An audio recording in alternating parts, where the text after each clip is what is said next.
Hi all welcome to Nithya TNPSC. So இன்னைக்கு ஒரு news வந்துச்சு. என்னன்னா, ஸோ திருநங்கைகளுக்காக ஒரு சமூக பாதுகாப்பு கொள்கைகள் வந்து தமிழ்நாடு அரசு வந்து நிறைவேற்றிருக்கு. ஸோ அதை வந்து பார்த்தீங்கன்னா, அதை நிறைவேற்றின 7வது மாநிலமாக தமிழ்நாடு வந்து இருக்கு அப்படின்னு சொல்லியிருந்தாங்க. அது போக வந்து பார்த்தீங்கன்னா, கேரளா அப்படின்ற மாநிலம் தான் முதலாக வந்து பார்த்தீங்கன்னா திருநங்கைகளுக்காக ஒரு சமூக பாதுகாப்பு கொள்கைகளை வந்து வெளியிட்ட முதல் மாநிலம் அப்படின்றதும் வந்து நியூஸ்ல இருந்துச்சு. சரிங்களா? ஸோ இது வந்து நீங்க பார்த்து வச்சுக்கோங்க. இன்னைக்கு தினமணி நியூஸ்ல இருந்துச்சு. ஸோ அதனால தான் இத வச்சு இன்னைக்கு கன்டென்ட் போட்டிருக்கோம்.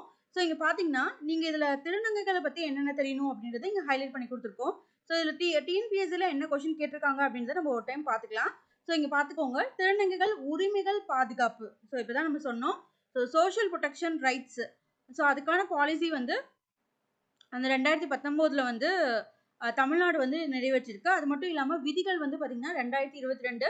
ஸோ அவங்களுக்காக உரிமைகள் பாதுகாப்பு விதிகளும் வந்து ரிலீஸ் பண்ணியிருக்காங்க 2022ல.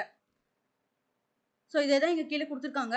அதே மாதிரி இது நம்ம பார்த்துக்கணும். இங்கே கொடுத்துருக்காங்க பாருங்க. நாட்டிலேயே முதல் முறையாக அச்சு ஊடகங்களின் பயன்பாட்டிற்கு LGBTQIA+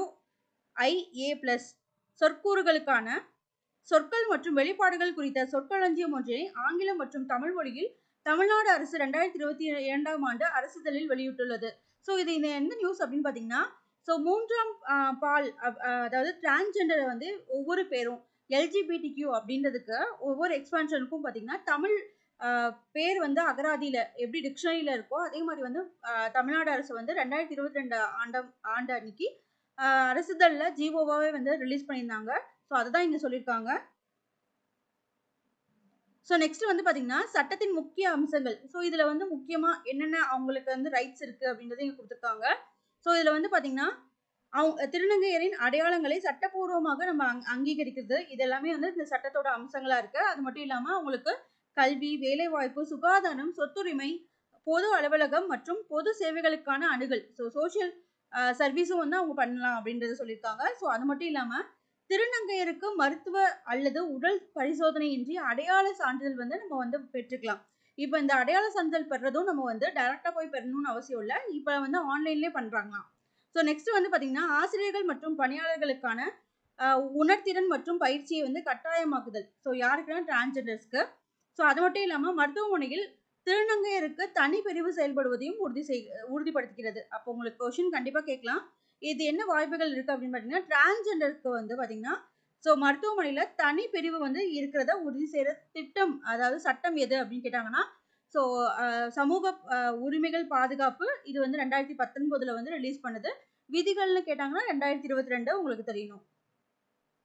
ஸோ நெக்ஸ்ட் வந்து பார்த்தீங்கன்னா திருநங்கையர் விருது. இது வந்து 2020ஆம் ஆண்டு முதல் மாநில அளவிலான சிறந்த திருநங்கை விருது வந்து வழங்கப்பட்டு வருது 2020லேருந்து. சரிங்களா?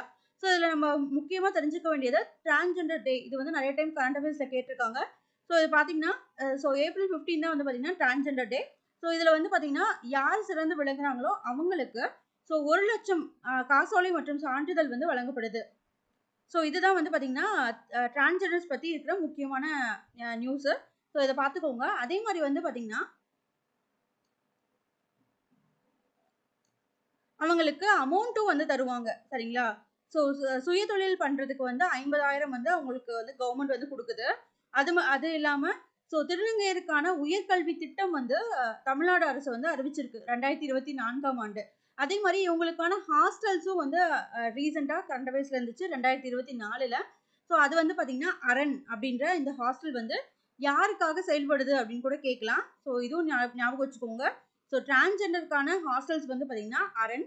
ஸோ இதே வந்து ஒர்க்கிங் பீப்புள்ஸ்க்கான ஹாஸ்டல் வந்து தோழி விடுதி. சரிங்களா? இது நம்ம ரிப்பீட்டடாக பார்த்துருப்போம். ஸோ நெக்ஸ்ட் வந்து பார்த்தீங்கன்னா 40 வயசுக்கு மேலே இருக்கவங்க டிரான்ஸ்ஜெண்டர்ஸ்க்கு வந்து பார்த்தீங்கன்னா அந்த அமௌண்ட் வந்து பார்த்தீங்கன்னா ஓய்வூதிய தொகை வந்து 1000லேருந்து 1500 வந்து மாற்றி அமைச்சிருக்காங்க. ஸோ இதுவும் இதுக்கு முன்னாடி நடந்த டிஎன்பிஎஸ்சி எக்ஸாமில் கேட்டிருக்காங்க. எத்தனை வயசுக்கு மேலே இருக்கவங்களுக்கு இந்த பென்ஷன் வந்து கிடைக்கும் அப்படின்றது டிஎன்பிஎஸ்சி கொஸ்டின். அதே மாதிரி ஏப்ரல் 15 அப்படின்றது வந்து டிஎன்பிஎஸ்சி கொஸ்டின். தேங்க்யூ.